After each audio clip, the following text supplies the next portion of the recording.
Companheiras, eu gostaria, em primeiro lugar, de agradecer à senadora Lídice da Mata, que permitiu uma permuta para que eu utilizasse a tribuna nesse momento.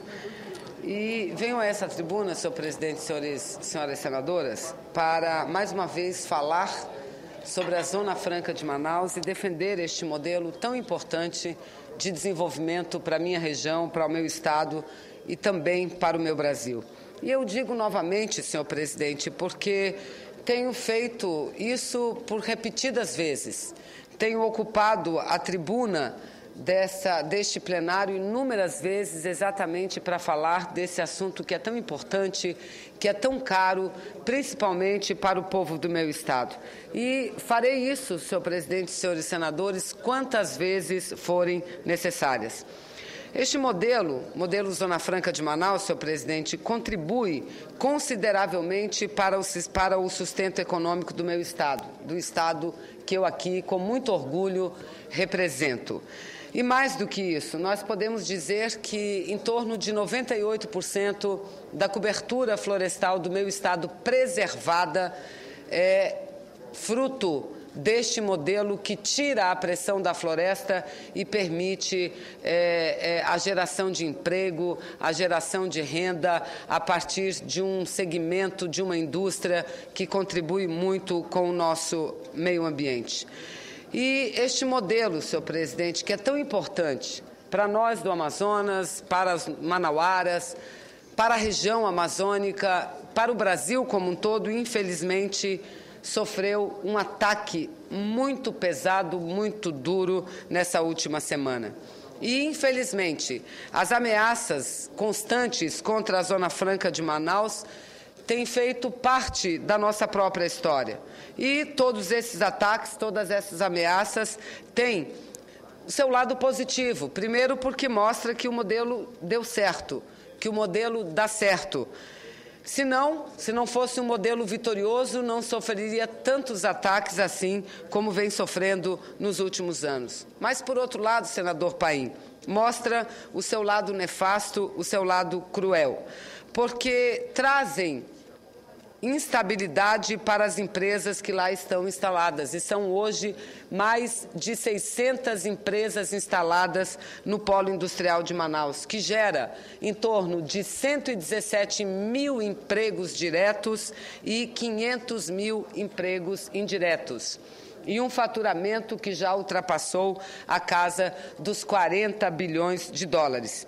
E essa ameaça que nós estamos sofrendo no momento, em especial, tem nos causado uma profunda indignação, senhor presidente, porque veio de alguém que já foi candidato à presidência da República, à presidência do Brasil.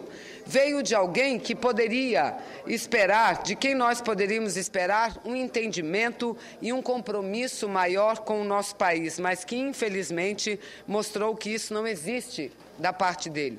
E eu aqui me refiro ao fato de que, na semana passada, o governador do PSDB do Estado de São Paulo, o governador Geraldo Alckmin, ajuizou uma ação direta de inconstitucionalidade junto ao Supremo Tribunal Federal, questionando os incentivos fiscais de crédito e estímulo concedidos, de ICMS concedido às empresas instaladas na Zona Franca de Manaus.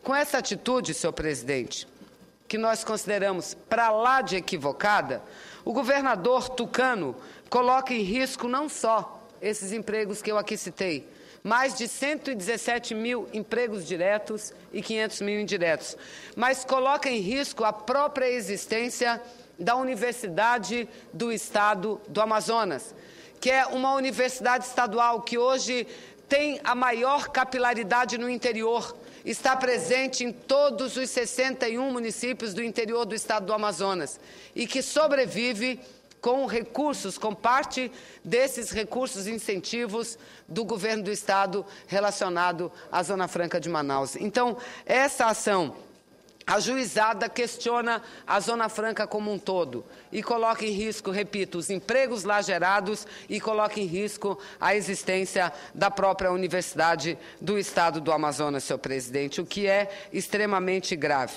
E, como consta da nota que foi distribuída pela Secretaria de Fazenda do Estado do Amazonas, o governador de São Paulo alega, na sua ação direta de inconstitucionalidade, que os benefícios previstos pelo governo do Amazonas seriam inconstitucionais, na medida que eles são concedidos unilateralmente, sem observar o artigo 155, parágrafo 2º, inciso 12, a linha G da Constituição Federal, que, combinado com os termos da Lei Complementar 24, de 27 de janeiro de 75, exigiria a elaboração de convênio com as demais unidades federadas para sua concessão, ou seja, um convênio no âmbito do CONFAS, que é o Conselho Nacional Fazendário, que reúne as secretarias de Fazenda de todas as unidades da Federação Brasileira.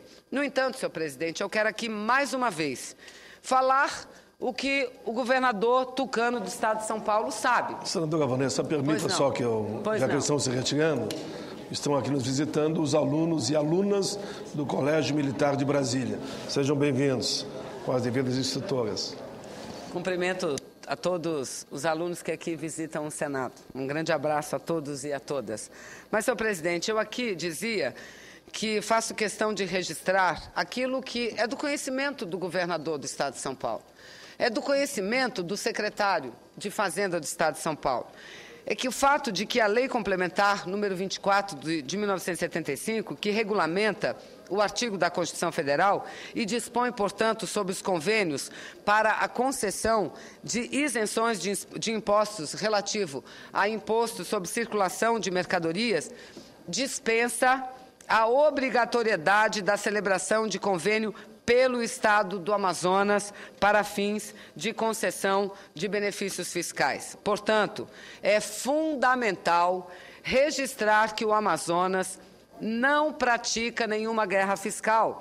Os incentivos que concede são previstos na própria Constituição brasileira.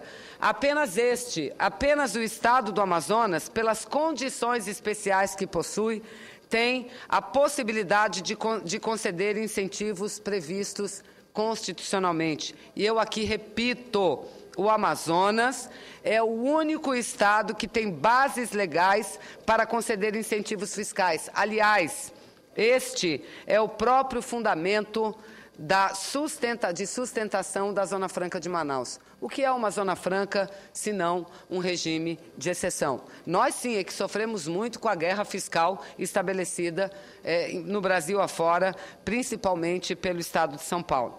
Quem, senhor presidente, historicamente pratica não só uma guerra fiscal, mas uma luta muito dura contra o Estado do Amazonas, quem historicamente pratica essa guerra contra o nosso Estado, contra a nossa gente, contra o nosso povo, é o governo de São Paulo.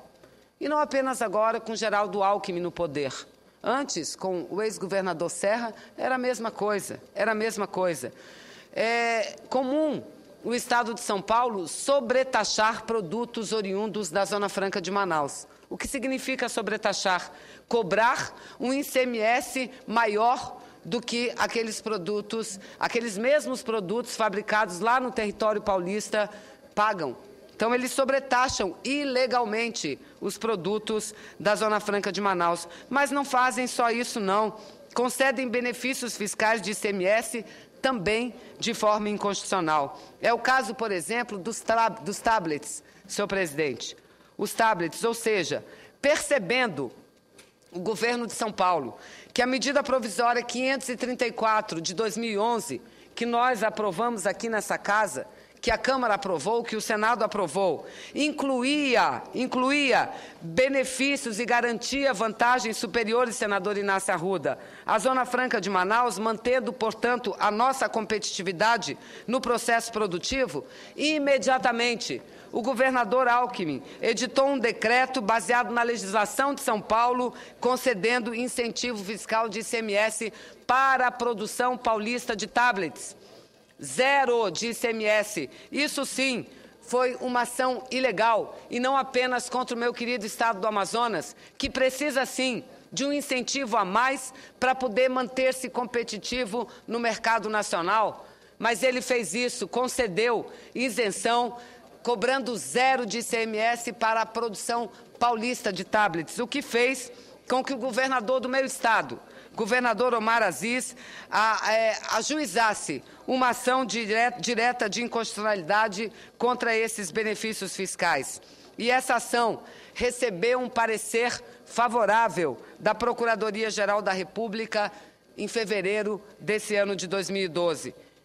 Um parecer favorável que concluiu pela sua admissibilidade. A ADIM, portanto, de número 4.635, ajuizada pelo governo do Amazonas, com pedido de medida cautelar, questiona a legalidade dos incentivos do governo de São Paulo, que reduziram a base de cálculo do ICMS para os produtos de informática, inclusive os tablets, senhor presidente. E, repito, o parecer do Ministério Público Federal, ele diz, quanto ao mérito, não é possível a edição de atos normativos que concedam benefícios fiscais relativos ao ICMS sem a prévia celebração do convênio no âmbito do Conselho Nacional de Política Fazendária. Ou seja, enquanto o governo federal, o governo do Amazonas, a nossa bancada federal, a bancada federal do Estado do Amazonas, a bancada parlamentar, os vereadores de Manaus, empresários, trabalhadores, todo o povo amazonense, em especial a gente manauara, enquanto todos nós trabalhamos juntos para fortalecer o modelo Zona Franca de Manaus, infelizmente, mais uma vez, vem o governo de São Paulo, o governador do PSDB de São Paulo, ajuizar mais um.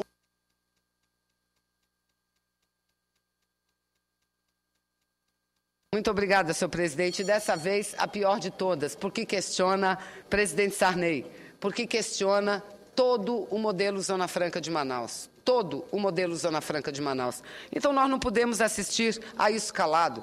Eu quero dizer que o presidente Lula, quando assumiu a presidência desse país, mostrou o seu compromisso, não só com o povo, mas com as regiões menos desenvolvidas, porque prorrogou por mais 10 anos, até 2023, os benefícios da Zona Franca de Manaus.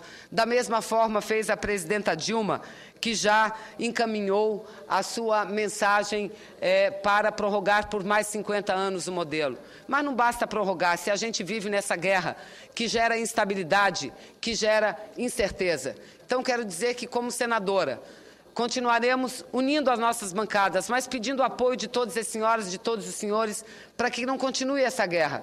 Do estado mais rico do país, do estado mais forte do país. E eu concluo nesse minuto que Vossa Excelência me concede, presidente Sarney, teimar o estado mais... Vossa Excelência tem o tempo necessário à conclusão. Muito obrigada. Teimar em prejudicar um dos estados que precisa muito desses incentivos para poder sobreviver. Presidente Sarney, Vossa Excelência que representa um estado amazônico como eu, Vossa Excelência aqui representa o Amapá. Vossa Excelência sabe da importância da Zona Franca de Manaus, não apenas para o meu estado, mas da importância da Zona Franca para o Brasil e para toda a nossa região, porque é um modelo que deu certo e é um modelo que ajuda a preservar as nossas florestas. É um modelo que gera emprego, é um modelo que gera renda e é um modelo que permite, inclusive, com que meu estado tenha uma universidade estadual muito importante hoje na formação de todos os nossos jovens. Então, nós não podemos assistir calados a mais essa ação do governador do PSDB do Estado de São Paulo contra nós. Tenho certeza que sairemos vitoriosos no Supremo Tribunal Federal, porque toda a legislação está do nosso lado. A Zona Franca é um regime diferenciado dentro do território nacional. A Zona Franca é um regime produtivo exatamente baseado em incentivos fiscais. Então, não precisa o governador de São Paulo, que já tem o maior PIB do país, continuar e insistir a lutar contra os países mais pobres, contra os estados mais pobres, contra os estados menos desenvolvidos. E repito aqui, a nossa luta tem sido árdua, mas nós temos conseguido muito o apoio da presidenta para que a gente possa manter a nossa competitividade. Tem gente lá no meu estado que diz que a MP dos tablets prejudicou o Amazonas. Não é verdade. Eu tenho aqui, não vou ler porque não dá tempo, mas o meu discurso do dia 21 de setembro de 2011, quando aprovamos o projeto de lei de conversão da medida provisória, relativa aos tablets. E ali eu dizia, 2 itens importantes mantiveram a competitividade da Zona Franca de Manaus. E entre eles um item que aumentou em 1% o crédito favorável à Zona Franca de Manaus, o que permite que a Samsung, o que permite que empresas como a CCE, como a Sempre Toshiba, já iniciem a produção de tablets no meu estado. Então fica aqui não só o meu protesto contra o governador do PSDB de São Paulo, mas a minha disposição de lutar em favor do meu estado, que não é só minha disposição, é a disposição de toda a bancada, do governador e de todo o povo do Amazonas. Muito obrigado, senhor presidente.